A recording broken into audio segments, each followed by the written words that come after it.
aka Geeks.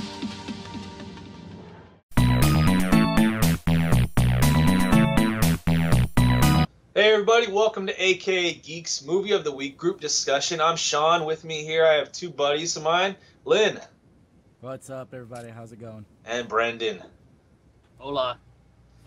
¿Cómo estás, Brendan? Sure. All right. Did you say muy bien? For Muy bien, ¿y tú? Latino fans. Igualmente. Gracias. All right, guys, let's jump into this. De nada. This week's Already off the track. this week's movie of the week See? was a Ghostbuster themed film, keeping with the theme of the week. It is Ghostheads. Again, Lynn, do you have it up, the plot summary?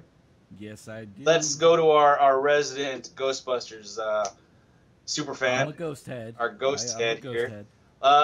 Give us a little read of that plot summary. All right. So the plot is as followed. Ghostheads is a documentary that explores the extreme side of the Ghostbusters fandom and looks back at the impact of the franchise has had on the world over the past 3 decades. Through interviews with key cast and crew, including Dan Aykroyd, Ivan Reitman, Ernie Hudson, and many more, as well as with Ghostbuster fans all over the world, Ghostheads presents countless humanizing stories that will connect with audience about camaraderie, overcoming obstacles, and that no one should ever feel alone or isolated. Ghostheads will show what really separates a fandom from the rest. Every Ghosthead is unique. Every franchise is its own. So, this movie's going to be a little different on this, I guess, review / discussion, and it's not so much of a review because the type of film it is, a documentary, something that's following this life. It's hard to say positives and negatives about what it is. So I just want to talk about some of the major points that grabbed your attention, what you liked about it. Lynn, let's start with you, buddy. All right. The one story that caught me specifically was the couple, the one girl that talks about her alcoholism and what have you, and how and what Ghostbusters did for her, and how, you know, because of Ghostbusters she kicked the habit of drinking, and anytime she gets that little urge, she just pops in a DVD or VHS, and you know, it's that type of story is inspirational to me because, you know, it makes perfect sense that she would find comfort in something that's so human and hearty and is able to be expressed. So, and the fact that, you know, throughout that they keep going back to her throughout, and it ends up with them getting engaged. Yeah. Towards the finale. So that's the one story that really I took away with, because I really related with both of them. Yeah. So, pretty cool. Brendan, what do you have any of the stories that really stood out to you? I would say a little bit of that caught me, but his story about how the other guy, I can't remember his name. There's a lot of names. Tom. The main guy. one where he was like, Where they did the cartoon about his grandpa? oh, he had, you know, his grandpa where he had, that was like Yeah. the one thing he had with his Tom. grandpa, like, because he had a 2-parent home, which I had, you know, granted I didn't have the weekend dad because it was, you know, month here, month there, so it wasn't, Right. it was the same, but I got it that you know, you have somebody in your life that you have that emotion with, that connection with, or something that you have to escape, which was actually the main theme of the film that I liked, is that technically didn't have to be Ghostbusters. It could have been freaking, you know, Star Wars or whatever, but it's a group. They have something that to equate it to what we have now, Pokemon Go thing, where, you know, people are shitting on it and they're like, "Oh, you guys are losers," and like, it's making them happy. They're not hurting anybody. Most of them are not. A lot of them are doing it for good reasons. That, you know, they do charity stuff. They're taking something they like and doing something positive with it. So I definitely, now granted, I'm in no way, shape or form anywhere near the amount of fandom that those guys have.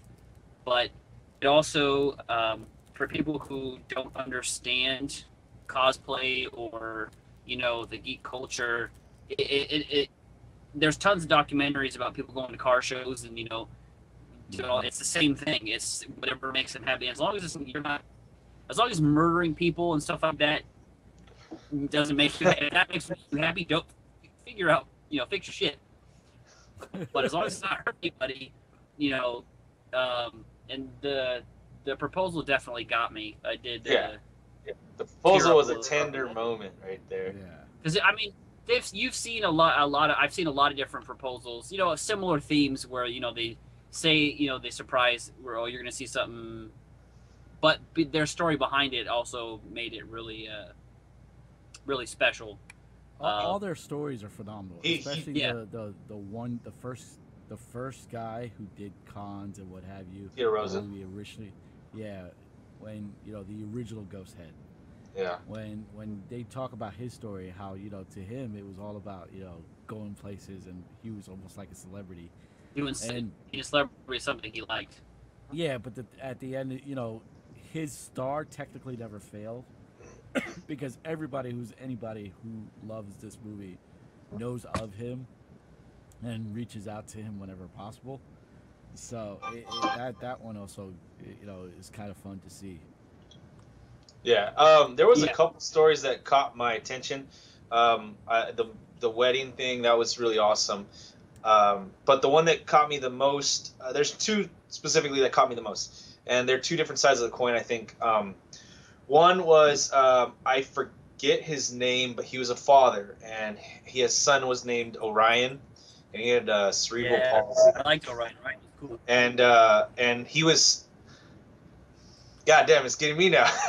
The way he conveyed his emotion and his like how proud he was of his son for being able to do whatever, like overcoming things, like tying his shoes. And that was the moment at the end of the film when they showed him tie his shoes, and it was like, dude, I want to freaking cry right now. I was like, it was so heartwarming and everything. It was like that story really got me, like something that could bring people together.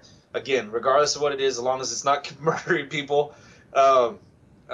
It was like it's like something that's positive in people's life, and people make jokes about it, and I think that's kind of, again, this is one of those movies where it goes back to our name of AKA Geeks. You know what I mean? Like we've talked about it in Dope, we've talked about it in Paper Towns, we talked about it, now we're talking about it in this and other movies. It's like we're all people, we're all humans, things bring us together, and it's people got to come to it with an open mind and not prejudge this thing.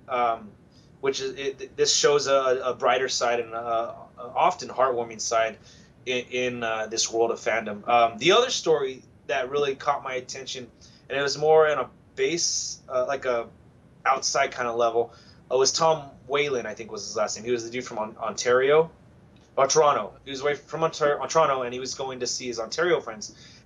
Yeah, the one that doesn't buy the collectibles but does the proton packs and he wants the movie stuff. And the thing that I liked about him was that he has a deep love for it, but he's at the same time he's realistic about where his life is going. And he says, like, I'll never lose my love for this. This will never go away. But I understand, like, I'm gonna have kids. The new generation is gonna pick up. But I have so many different ways I'm gonna go in my life. And I was like, I felt like I connected with him because, like, there's things in my life that I love that I always want to do. But there's things that also get in the way of those things that I love, and I see. I'm on the opposite with him. Okay. I'm on the opposite because I'm one who does have kids, and I will never sacrifice my kids for something that I grew up loving, like Ghostbusters, But I am going to make them aware and appreciate all that, so that way they can join with me in my experience. I think that's the same thing as him, because he said no, because he's not. He didn't say he was going to sacrifice kids. He said he's going to go and he's not going to have time for this kind of stuff because he's going to have kids. Right, he's but the thing is, I still like with this. I would still make time, but at the same time include them. So I technically would never lose time for this. Is my point in this, and for him, he's saying it's either I separate it completely while I'm doing this, and the thing is, you could do that happy mixture, so that way you don't really have to give it up as much as you think. He also said, though, as a point of reference for that, your kids don't like it.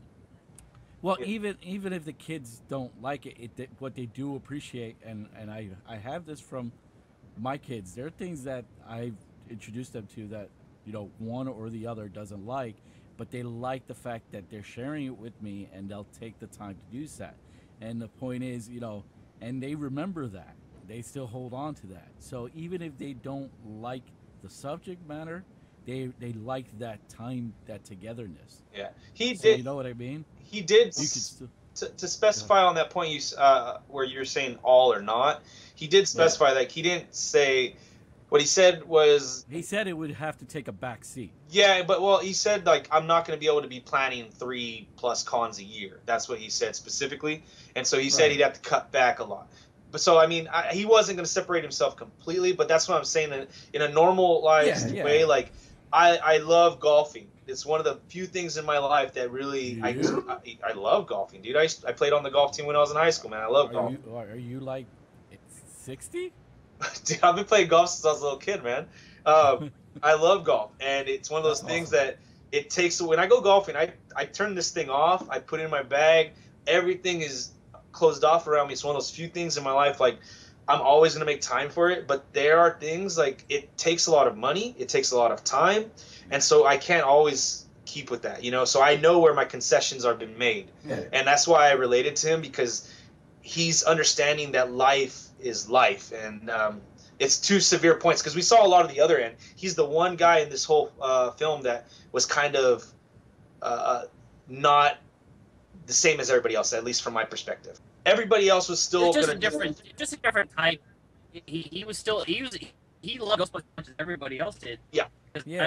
That's the one where he said, "I like stuff that looks like it came from the movie." Yeah. He's the prop collector. He doesn't buy all the magazines or anything else. He's the one that met Ernie Hudson at the car.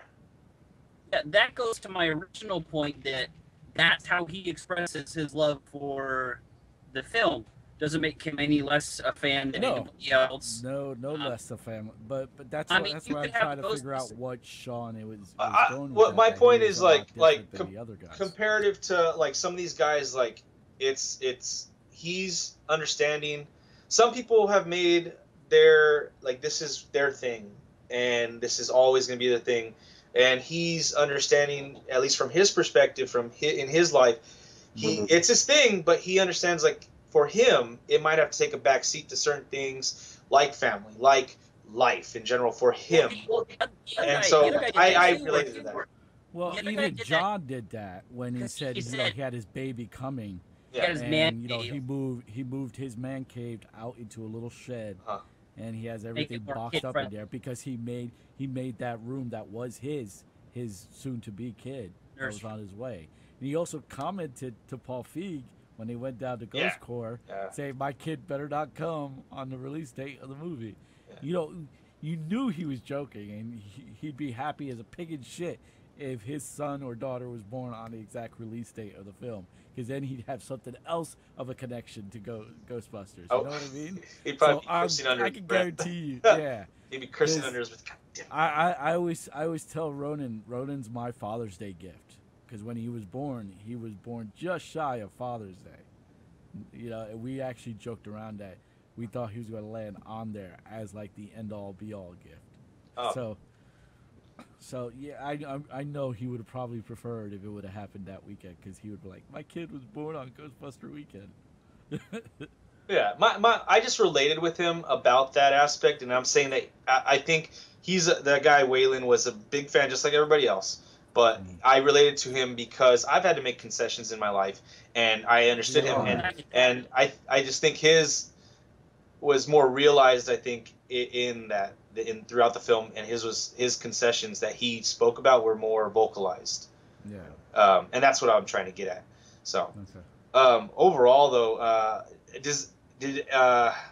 don't know where to go with this. How do you guys feel about this overall? This type of documentary, more of a it's not more of a prove somebody right, not prove somebody wrong type thing. It's more like of showing people a lifestyle, right? I'm glad they did this, and I'm glad that Netflix put it up. But I wish that this gets released in a physical format, because I'd like to own it myself physically, and because there's a lot of those guys I know from the forums that I frequent. So, and they're still like the guy who does the Ghostbuster comics. I don't know if you guys are familiar with this, but he was a up-and-coming artist that started, and he was just throwing his art on DeviantArt and on GB Fans. Quick plug to one of the forums I visit. But on GB Fans, all of us were like, "Oh, dude, man, you gotta put this out." And he put it together and sent it out. He originally wanted it to be a cartoon, an animated series, and IDW picked him up to do the Ghostbuster comics. So Dan's been doing it from the get go, and it was off of his idea, and his art is stunning, and that's one of the aspects that I wish they would have focused on as well. Like AJ, who actually owns Ghost GP fans, would have been nice to have on there. There's still so many other, Ghostbusters corporations that were not shown in this film, and whether it's by timing or what have you, I would have loved to see if there's in like extra features if they would have had those other groupings. Because like I said, there's a Suncoast Ghostbusters here in Florida, and I've known that group since Ronan was about 2-3 months old, and I've built a friendship with them, with Dawn and Jason, who are the heads of that group. And every time I see them, whether it's at cons or what have you, in their jumpsuits, they're always saying, "Hey, when we go get you and the family out here?" And they know my reasonings, because I would love to do their Relay for Lives that they do, but things take precedence, So Yeah. I would have liked to see the new Ghostbusters interviewed on there. that would have been nice too, to see what the new cast was thinking. But I know because the coming timing into it. when they recorded it. Yeah. One of my favorite things from the film was when they had Harold Ramis's daughter on there, and she was talking about all the memes and like the lines, and picture of the all the pictures with like the shoes with the proton proton pack, the memes of Egon but not forgotten, and stuff like that. Like that stuff hit me too, because when Harold Ramis died, on my channel I did an episode that week, and I was looking into his film history, and just looking at all the comedies that he's had a hand in throughout my life that I've watched and loved, and I was like, man, this dude had like a heavy hand in like kind of shaping where my comedic likes are at this time in my life. And it was like nice to see all the love and support that he got, and especially his daughter just being thankful, willing to do this kind of thing. It was really nice. It was a nice little section of the film that really caught my eye. I was really happy about that one. She's also one that spoke up on behalf of the reboot shortly after too, saying, "Hey, don't use my father's name to push your hate for a movie you haven't seen yet. It would be disrespectful to him and to our family in you doing so. You don't know what he was about. This was something that he's always had in the back of his mind. So it's not like we were never aware of him wanting to do something like this." So yeah, when the movie was just releasing, she was out there. She's making it known. Hey, you know what? Hate it for your own reasons. Don't use my father's name as saying they're bastardizing his legacy. See, the thing about this film, which really brings to light, at least I think about it a little bit, is that these people that are hating on the film, like, who are they? They must be just flat out people, because if you watch this film, the people that they interview, the people they talk to, they all have like good hearts. They're not. Everybody looks super excited to meet Paul Feig and to become part of Ghost Corps, and to get the pins and the certificate and see the new Ectomobile or whatever, and things like that. Like, it's like, I don't know where this comes from. Like, it must be that vocal minority that's not Ghostheads or not Ghostbusters. Like, they're just out there just because they want to be negative and vile or something. I tend to look at it like this. I think it's the same way when comic book fans hate on a comic film, and they've only seen like one aspect or won't watch it because of one aspect or whatever the case may be. They have a fanship that they think they have that's so strong, and they feel like nobody should touch it. And I'm not saying Ghostheads are this, because I've been in that grouping. I've seen it. It is there with people who are diehard Ghostbuster fans, that they didn't want this to be made, but at the same time, it isn't as vehemently, disrespectful as you've been more familiar with, that we've been hearing and seeing. Right. Oh. So I think it's the casual Ghostbuster fan that claims like, hey, they should have never done this, or jumping people on the who, bandwagon. Yeah, who are just jumping on because it's a subject matter to hate.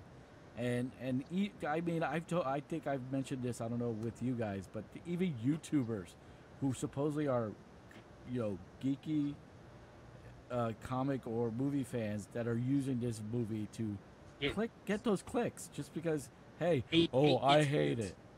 Yeah, and are calling it that it's just a money pitch for Sony. They don't really care about the product, and they don't really look into what it pertained, like how much work it went into. And I love Ivan Reitman discussing what he went through with Sony and Paramount to get the reboot going, and why he sold the franchise to Sony and what he expects, because he still has a lot of say in it, even though he sold it, Is that and what Chris? goes on. Oh, Yeah, so and a lot of people tend to forget this, and only those of us who appreciate this franchise as much as we do and try to get this info, you know, I wasn't worried for the get go. You guys know that. So it's nice to see it on footage from other fans who had the same like mind as me, that we were not worried from the get go. something we saw in this film to piggyback on that is to see Paul Feig and the respect that he has for it, because Yeah. you assume that the director has respect for the pre-existing property. You like to think Yeah, so. you want to assume that, but to see that his response in his interviews and how he spoke about it in this film, and how he appreciated what he was of that guy, I think his name was Chris, who got him the certificate to make him an honorary New York Ghosthead. Like, that was cool. Like the ways that he reacted to it, and like, to me, it's like, we assume that for most directors, but to actually see it, it's a refreshing thing to see and realize. Yeah. So, this film, again, it's hard to review it, but let's get into that overall and grade. I mean, we could review it as a documentary. Okay, You know well, what I mean? if we want to, well, as a documentary overall, what was your experience with this, and what would you grade it, Lynn? This is going to sound biased because of obvious reasons. Okay. The subject matter, like, it hits me like a ton of bricks, but I'm a part of this community, so I love the fact that this is getting more exposure. It gets, other people really paid attention. Why are people in their 30s and 40s and what have you, or guys and girls dressing up in jumpsuits and spending as much time as we do try to get the props or what have you, or build our own props, because a lot of the people who do this actually take the time to build their own props. So for me, documentary, I thought it actually enlightened. It did what it was supposed to. It was to enlighten someone into a lifestyle that otherwise they would not be aware of.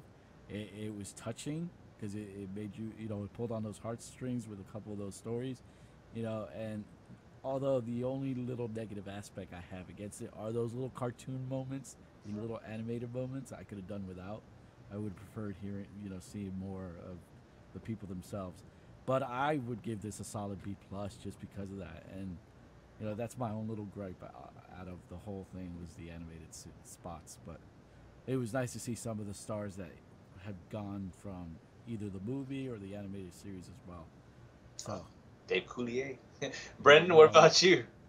When I first clicked on it to watch it, in my head I was like, "Oh God, this is going to be a freaking train wreck," because I've seen documentaries on this type of subject matter, to where this will definitely date me. But do you remember back in the day when that what's his face, he did the Michael Jackson documentary? I never saw that one, but yeah. And I saw it. It was basically, he's like, "Oh, I'm a fan," and the whole point of the documentary was, whether or not it happened, was to make him look like shit. And I've seen documentaries of geek culture where all it is making fun of them, in the guise of a documentary where we're just trying to show you as you are. You could make a documentary. You could have made a Ghostbusters and made them look really bad, with taking stuff out of context, and using shots where they're in their downtime, and their costumes don't look as great as they're not finished or whatever reason. I was just like the movie. I was pleasantly surprised. I enjoyed it. I was not bored. It wasn't like I put on a documentary and I was, Waiting to get to the end. not really paying attention, playing my DS or whatever. Right. I really enjoyed it. In terms of the only negative I felt was it jumped around a lot. Like the structure, and there was a basic structure, but a lot of the cuts in the movie, it was just wait, what are we now? What are we talking about? Yeah, I could agree with that. I could definitely agree with that. Yeah, and I agree with the animation. Some of them were really like looked good, and then some of them were just like this was an afterthought. Harsh. Yeah. Where like the one where with his grandpa, I liked that one, but some of the other ones were just like they just weren't the same. It wasn't as well. It wasn't clean. Yeah, it wasn't clean. But I would definitely give it a B plus as well. Yeah. It was good from what I read their budget was. Yeah, and keep in mind that the guys who did this documentary are also guys from said forums that I've mentioned before. So these guys were not going to do the whole negative spin like others. So that's one thing that these are like the cliche says, a movie of the fans by the fans. So what about you, Sean? What do you think about it all? Director Brendan Mertens. I thought he did a good job with this. This isn't a documentary that I'm used to. This type of documentary I'm used to watching. I'm used to watching stuff like Blackfish or Restrepo and things like that. And so this is a lot more lighthearted, a lighter tone. I didn't get bored with it at all. No playing with my phone. It was on point with what it was trying to do. It was emotional, caught me by the heartstrings on those moments that we were talking about a little while ago. There were certain people that they interviewed for a second and then came back to later on in the film where you're like, okay, but it almost felt like some of the cuts, like Brendan was saying, was a little too much, and I hope that wasn't to just find a line to fit it here to go towards that point. Right. So that's if you do that too much, it can start to seem that way. It wasn't too much where it made it bad or anything like that, so I enjoyed it as well as a whole. Yeah, but any too much more, and it could have gone to that point where you're like, okay, are they just trying to pick and choose or things like that? Right. But overall, the people that they chose to focus on, I was happy with what they did, with what they showed. And it makes me appreciate the lifestyle, and hopefully more people get to see this film. As a documentary, for what it's trying to do, I give it a B+ as well. I enjoyed it. Definitely, like you said, something you'd want to pick up on disc, on hard copy, because Netflix rotates this stuff in and out all the freaking time. And so, especially a movie like this. Yeah, this could be there this month and could be gone next month or gone for a year, for all we know. Mm-hmm. So, definitely hope this sees store shelves or something. Yeah. With that being said, anything else? Any last comments, guys? Anything want to say our goodbyes? I wish a lot of people watch it now while it's on Netflix, and just give it their own opinion. Let us know what they thought about it. That'd be nice. One last thought from me. What I liked about this one was it showed to me that yes, there are certain people in that industry and that made the new one that they're in it for money, and there are compromises that have to be made. But for the most part, the people behind it are doing this, made the movie because they like Ghostbusters, and they don't want to see it end with the second one. They want to have that experience that they had. Especially with, like the main Ghosthead, where he's like, I wish everybody could experience what I experienced, and what, the camaraderie that he has. So, like, I know Aykroyd, you could say, a lot of people say, oh, he's just saying that because he's producing it. He's producing it for a reason, because he wants... Not only that, what we learned about him in the beginning. If they weren't in it, this movie could have been very, very bad. Put it this way, between Aykroyd and Ernie Hudson, if there's any two people when it comes to Ghostbusters that keep themselves more involved in the Ghostbuster community, as far as the Hollywood level type, it's those two individuals. These people appreciate and respect everything that they've done. Not just Ghostbusters, but Blues Brothers, You know, when it comes to Dan Aykroyd, Ernie Hudson as much. You know, Coneheads. everything. You know, everything. So it's Spies you Like know, Us. yeah. So it's not something that just falls with Ghostbusters. Most ghost heads appreciate the actors' full bodies of work. Yeah. Like I told you guys in the podcast, Bill Murray is my ideal when it comes to sarcastic comedy. He is who I would love. If I could be as sarcastic as him 24 hours a day, I'd be happy. You know, it's like Hopefully he stops mailing it in. yeah, with the last one. Um, I think what Brendan made a good point, and to just kind of expand on that, is that about studios making films for cash grabs. I've heard that a lot about this film. But I think that's a cop out too. Using that as It's something that you can prove or you can't prove. It's hard to do either way. But I think with the film, it shows a little different side of things because the human side. Well, they cared for the franchise. Dan Aykroyd even talked about his history and his family history with this type of stuff, which has helped invent the Ghostbusters to begin with. Which I had no idea. I had no idea either. That was like totally cool. Yeah, the first time prior to this, the first time you hear about it, like he's mentioned it briefly on certain interviews, but where he's actually put it down on paper is there was a book that released about a month or two back, you know, Ghostbusters: The Visual History, and in his forward, because he has a full forward in there, and he talks about his grandfather and, you know, all the mysticisms and what have you, and what led to become Ghostbusters. Yeah. So, Well, then the other thing was that, and I'm just going to use that as an example. It was a hotly debated topic in our last podcast was about the Star Trek trying to make a cash grab. You guys, you know, about the news coming out about the LGBT community. And here's one thing where a movie could have talked all about how they're bringing all these ghost heads in, and they didn't do it.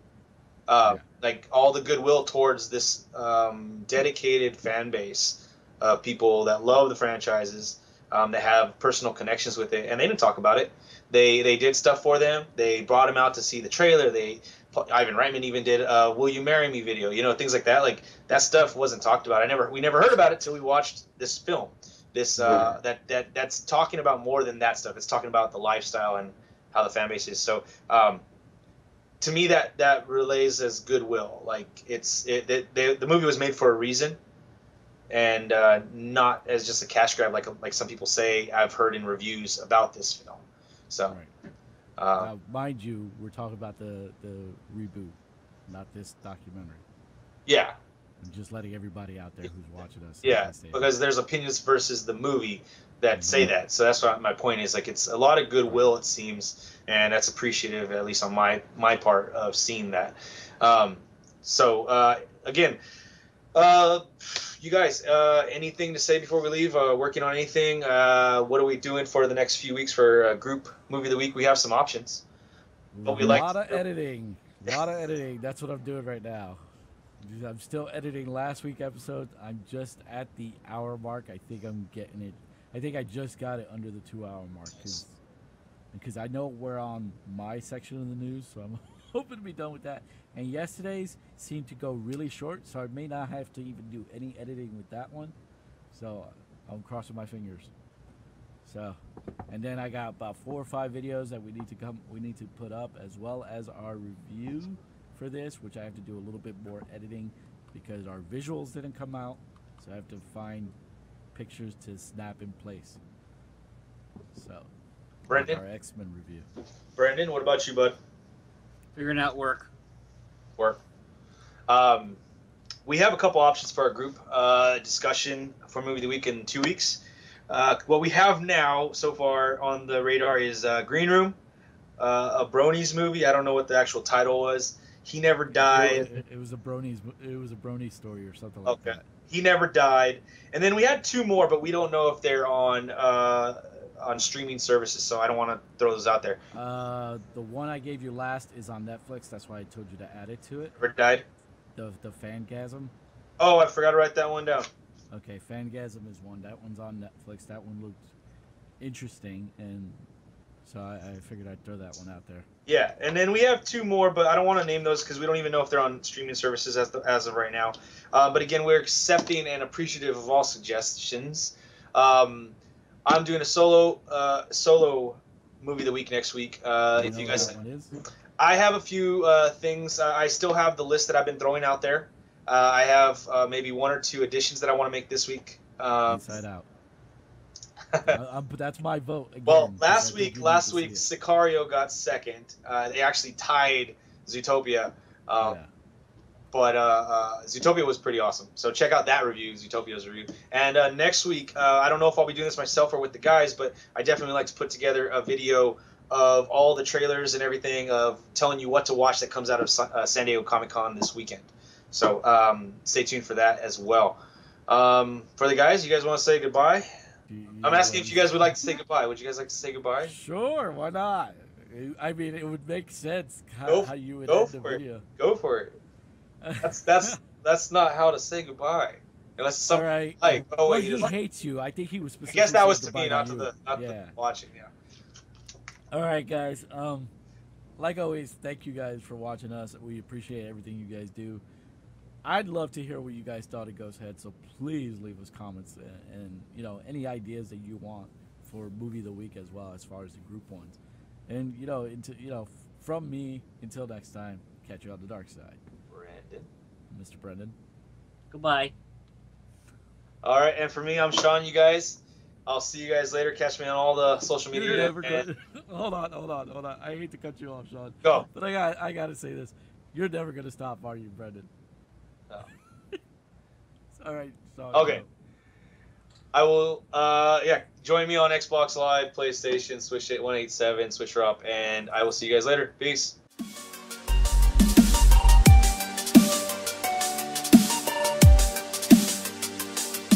aka Geeks.